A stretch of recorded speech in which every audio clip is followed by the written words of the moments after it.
Hey guys, welcome to another coaching session with Dyrus. I know for a long time many of you guys have wanted me to do a wave management video, and honestly I've been too lazy to do it, but now we're finally going to do it thanks to Mountain Dew.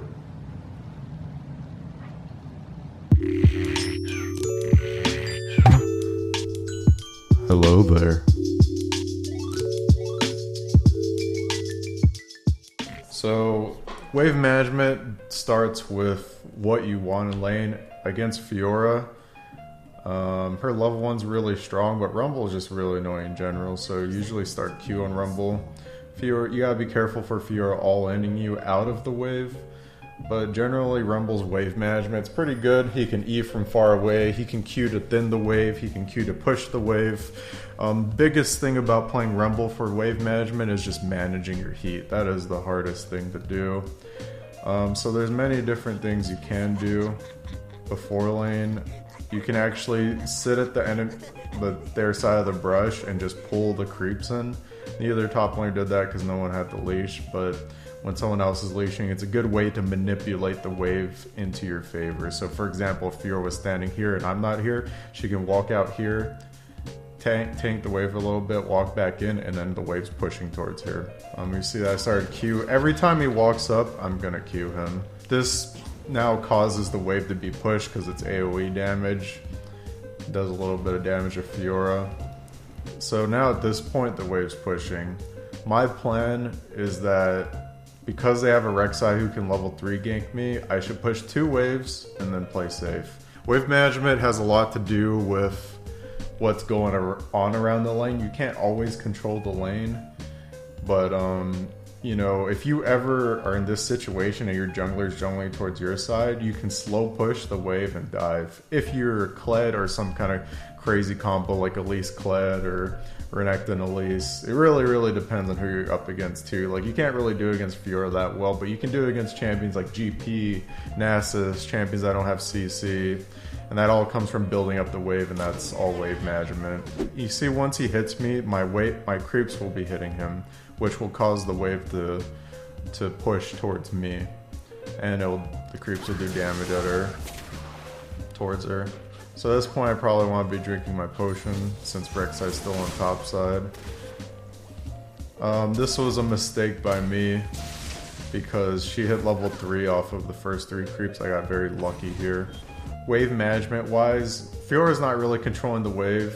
It's about the person who has more AoE abilities. I'm a Manalist champion that does AoE damage.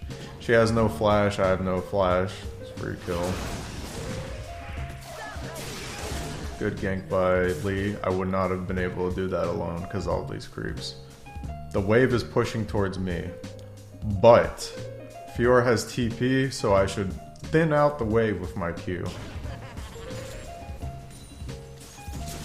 Maybe not too much, just enough so it pushes back. So we see the TP. So at this point, when the creeps are like this, the wave is even, because these creeps aren't really enough to push this wave back. It kind of just serves as a catalyst for the wave to build up and build a slow push. So now my wave is slow pushing, very slow, without me doing anything. So just last hitting. Wave management's also about understanding your cooldowns, because you can wave manage the wave the best you can, but if you don't have a plan, it's all about what you're gonna do.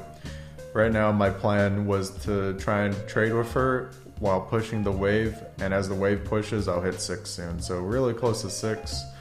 When I hit 6, she cannot fight me, and I have advantage over everything else. I see that Lee is pinging towards bottom, so I probably start pushing hard here, because I'm looking for a TP play. There was no TP opportunities for me, so I saw my mid laner is low, he needs the back, so I come here to help him, because if Rek'Sai comes around and dives him, then that's bad. So I just push his wave for him, and Fiora's still stuck here. And because the reason why Fiora's, Jarvan's, Kleds, they build Tiamat so they can push the wave faster. which is related to wave management. Wave management's all about the side waves usually, but it can be about the mid wave. Like this could be slow pushed until when he comes back, we could power dive him, but it's not worth it because this wave's pushing towards me, I need to catch it. Before level 6, you freeze as much as possible, unless you're looking for a dive. And after level 6, you should be playing around your cooldowns. Slow pushing if you don't have ult. Slow pushing if you do have ult to dive. You know, once you hit 6, freezing is bad because if the enemy lane, let's say I freeze here, let's say I just magically freeze. If Fiora goes to another lane, then I'm forced to TP, and this freeze will eventually hit my tower, depending on how far. Like it's super complicated because let's say it's freezing here, and then Fiora makes play, and then you TP here. If the play lasts for more than a minute and a half, the wave will crash into tower and you'll lose all that farm from freezing. So it's generally better to push them into tower, then TP, and then the wave slowly builds back. That is wave management. Wave management's all about planning ahead. But sometimes you have to TP at the worst times to get kills and do stuff for your team. That's why it's really important to always be constantly thinking about it and trying to figure out what you should really do. So soon the laning phase is going to come to an end. But she's pushing the wave. Sometimes it's just a battle of like just pushing hard and then looking for pressure elsewhere, depending on your champion. Pushing and getting farm.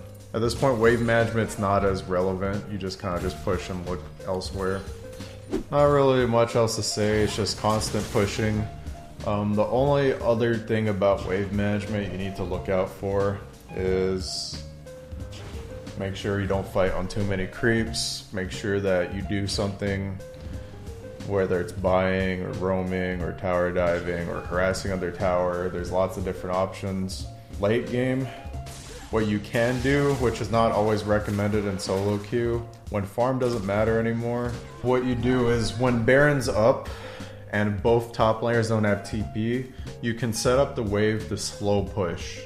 And as the wave crashes into tower, you fight for the objective. That's the only other thing about wave management. When you get Baron, you have people in all 3 lanes, or 4-1, 5-0, you choose how to end the game, how to get leads. That's also wave management, just following the wave. The timing of when Baron creeps hit tower is really important. It's really hard to control in solo queue. Just to review everything, early game, freeze as much as possible. First 2 waves you want to push in hard. If it gets stuck under tower, it's pretty rough. You can get ganked level 2, level 3, level 4. When you're hitting 6, you should start slow pushing the wave. Slow pushing the wave in general is usually a good way to get leads. As you can see, I'm up 20 CS. Just remember, you slow push waves so you can look for towers, or use it to deny minions. You'll see it all the time in high elo when they 5-man bot, 4-man bot, 3-man top, 3-man middle. It's all wave management. For the ultimate goal is for first tower, and if not first tower, buffs and creeps. So all these little macro things, hopefully you guys learned a little bit from that. Thanks for watching the wave management video. If you guys would like to see more content like this, let us know. Thank you, Mountain Dew, for setting this up. It's true, I am.